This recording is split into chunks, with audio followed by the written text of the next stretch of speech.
My name is Estelle Cook. I would like to share a dream that God has gave me.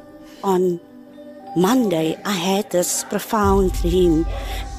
And in the dream was me and a few of my family members, we were walking. And as we walked, just all of a sudden, we were caught up. I don't know if it was heaven or what. But you know what? It was so real. And what I've seen was, there was this man. A man, I don't know if it was God or what it was, but it was this huge entity or human being. Not human being, but the spirit. And this person was so huge, and we were standing, not just me and the people that I was walking with. It was me, and it was in millions, trillions of people that was standing in front of this place. And this place is like, it looked like a palace. It was huge. It was huge, and it was beautiful. As I was standing in front, and these millions, trillions of people were standing in front of this place called the palace. And this gate opened, and this huge spirit, it came to us, and it was standing in front of us, but everyone could see it. And this, I could see the figure of the person, and it had a cloak on, but I couldn't see the face. It was almost like a light that was shining, and it was so bright that it disguises the face completely. As I'm standing there, this person starts speaking, and this person has so much authority in his voice. If he speak, everyone listen.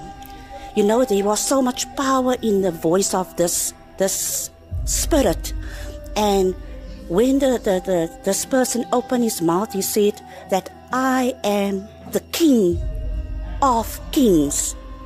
And he was pointing out to people, calling people's names. And as he called people's names, some went in and some he showed them the other way. And then he called my name. And I was looking, I was confused, I was scared as well, I was nervous.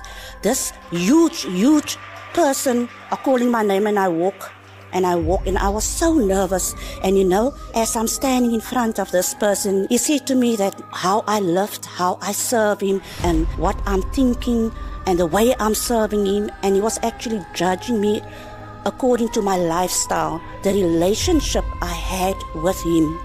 And he said to me, I must enter. But as I enter, on the other side of this huge gate, and I'm standing there, I turn around, and all of a sudden, people went crazy. They start screaming, they panic, they scream, they cry, and they showing their hands like that as if they want to come in. And there were family members of me that I saw, especially my two kids, you know, they were standing there. I can still remember the shouting and the screaming of the people. It was so real. And my aunt was standing there, and you know what? She's been serving God for many years, and she's a very faithful servant of the Lord. And as this king called her name, she came forward.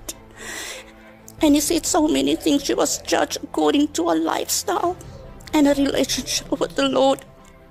But you know what? She didn't get the chance to go in. And he said to her, she must go stand that side. As I was standing on the other side of the gate, my kids called out. My daughter and my son called out, you know what? It was so sad to see them panicking. Family members, friends, people I thought that would enter the kingdom of heaven was outside. They were left behind. There were kids. I saw kids among these people. Not small babies, but kids size of 10, 11, 12. And they were panicking. And the parents panicked for the sake of the kids. They were shouting out. They were screaming. They were so scared. They wanted to come in. But this king who said he's the king, you know, God is love. But what I've seen in my dream was, it was completely different. I begged him to allow my 2 kids in, my daughter and my son. I said to him, you know what? If you are the King of Kings and you have so much love and compassion in you, why don't you allow my kids? Please give them a chance. And he said to me, no, you didn't see what I've seen. You didn't see what went on in their minds, what went on behind closed doors. You didn't see their lifestyle. I've seen many things. You know what? Sin is a big thing. We mustn't take it lightly. And I begged him and he said to me, no. All he said to me was, the time is up. It's over. It's over. There was, like I said, millions, trillions, billions of people standing outside screaming to come in. And I was so nervous because this man is so stern. He's so stern. And he made up his mind. And he asked for the soldiers that was standing. But you know what? There was a gate. But the gate is nothing like this in this world. It was huge. It was humongous. Huge, humongous is even an understatement. Because it was so big. It's nothing that no one has seen. And you know, he asked the soldiers, they had like strange clothes on, and he asked them to close the gates. And as they close the gates, and they close and they push and they push and they push, and they close the gates, you know, that those gates, it slams shut. It slams shut, but it's almost like it's a lock. You can it's a sound. It's a sound that I've never heard before. It went through my body as that gate closes, you know, and it slams shut. I couldn't hear a voice. No one. I couldn't hear anyone shouting, screaming. You couldn't hear anyone. And this person that said he's the King of Kings, he turned around and he walked. And I turned around and I thought to myself, is this it? Is this it? Is this now heaven?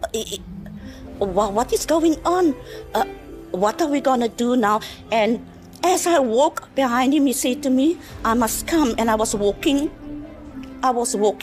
in a passage, but it's you know, it's big. I walk, and this person had, that is the King of Kings, he had a cloak on, and he had a crown on, and I walked behind him. But I was very disturbed in my spirit because my kids were left behind. My family were left behind, you know, people I knew were left behind. And I walked after this king, and he said to me, as I walk, and I walked past a room, but there were rooms in this place, but the rooms were so huge. It's big. Everything about this place is different, is big. It's nothing. It's out of this world. It's nothing that you've ever seen. And I saw my grandma who raised me. My grandpa, I saw mommy was sitting in one of the rooms, and I was happy to see her. But you know what? I was also sad at the same time. And she looked at me and she smiled. And I was raised in a very spiritual house. You know, I was brought up in a very spiritual house. I gave my life to Jesus at the age of 12 years old. And I've never ever had a dream like this before. And I walked past. I didn't even go in the room. Someone said to me that was in the place that each of us gonna have a room. And I thought to myself, but there's so many people that were left behind. How come? Why don't they allow them to come in? There's so much place and room for everyone. So little people were allowed to come in this palace. The people that we thought that will enter the kingdom of heaven, they were not there. I will never ever forget the screams. And I know when I woke up, that was it. When I woke up, you know what? I was so traumatized. The screams of people shouting to be let in by this sort of palace. I want to encourage everyone, you know what? God is real. God is real. I've never ever experienced such a dream. It was so real. It was traumatizing. And I pray to God, those who don't know the Lord,